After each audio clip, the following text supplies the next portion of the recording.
To be good at heart, generous, these are all things that we ascribe to positive things in a person. We want for others to have that towards us. We also want to be that way. I don't know if I really want to be that way towards others. I want for everyone to be good to me. Yeah, but still, you want to feel that all in all, you're a good person. You want to be better to your kids if I benefit from it. Okay? So, it's not good per se. It's not absolute. Yeah.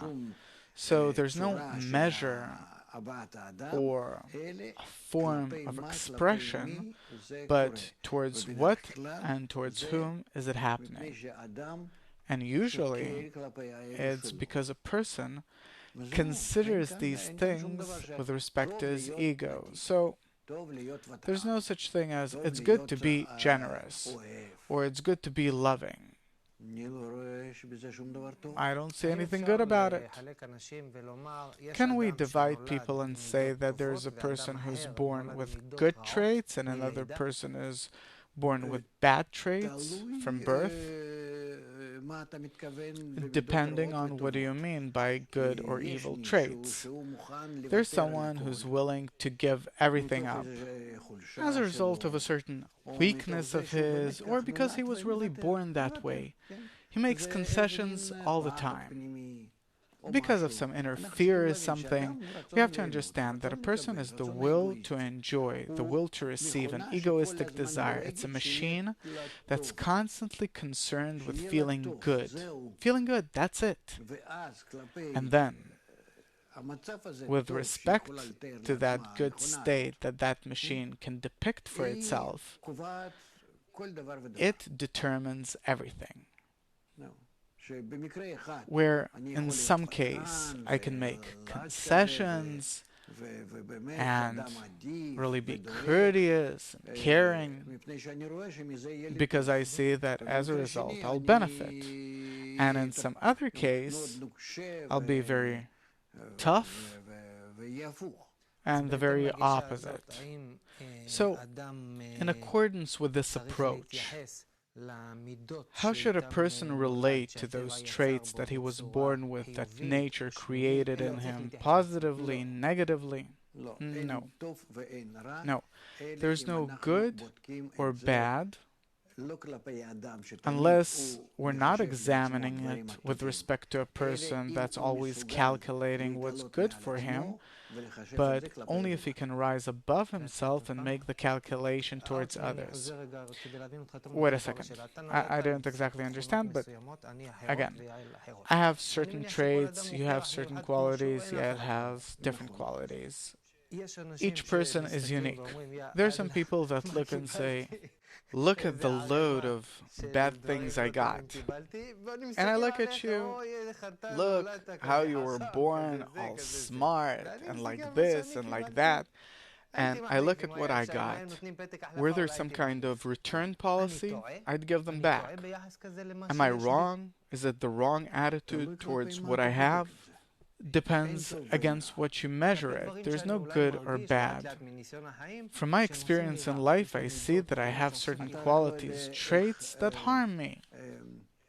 You simply don't know how to implement them, realize them correctly. That's it. Suppose I have an inclination, I was born with the inclination to steal, to lie, with an inclination to twist people and things like that. So these might be good things. If I'll go to politics or I'll be a big manager, there you need such people. So you're saying that there's no point in being disappointed with what I got from nature. No. No point in being disappointed, wanting to exchange my traits. No. First of all, you have to agree that it's impossible, that you can't exchange your traits, right?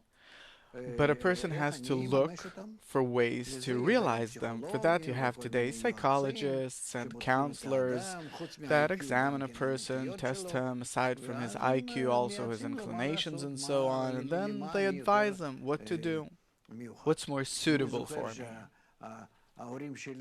I remember my parents, they were both doctors, and they pushed me to study medicine.